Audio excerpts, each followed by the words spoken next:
ისწავლე და იმოქმედე ახალგაზრდები გურიის განვითარებისთვის პროექტის ფარგლებში ლანჩხუთის მუნიციპალიტეტის სოფელ ჩოჩხატში ახალგაზრდებმა შეხვედრა და ფილმის ჩვენება გამართეს.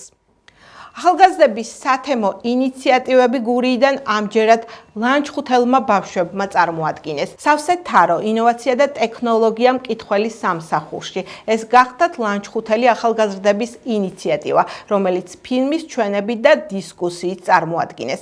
პროექტის მიზანი გურიის რეგიონის ახალგაზრდების გაძლიერება, სამოქალაქო უნარების სწავლებისა და ადგილობრივი თემის განვითარებაზე ორიენტირებული ინიციატივების განხორციელება იყო. პროექტი სამოქალაქო საზოგადოების ინსტიტუტმა, ევროკავშირის და გაეროს განვითარების პროექტის მხარდაჭერით განახორციელა.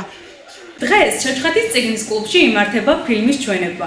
ჩემმა მეგობრებმა, პროექტის ახალგაზრდა მონაწილეებმა დააორგანიზეს დღევანდელი დღე და უნდა უყუროთ თავისუფლების მწერლებს. ჩოჩხეთის ახალგაზრდებმა მონაწილეობა მიიღეთ ისწავლა და იმოქმედეს პროექტში, სადაც წარმოადგინეთ ინიციატივა, რომ სასოფლო ბიბლიოთეკა მოგვემარაგებინა წიგნებით, პროექტორი და პროექტორის დაფით, სადაც ორივე პროექტი გამარჯვებულად გამოცხადდა. სათემო ინიციატივები მოიცავდა სხვადასხვა აქტივობების ჩატარებას და დღეს ჩოჩხეთის ახალგაზრდებმა გადავწყვიტეთ, რომ გაგვეშვა ფილმის ჩვენება.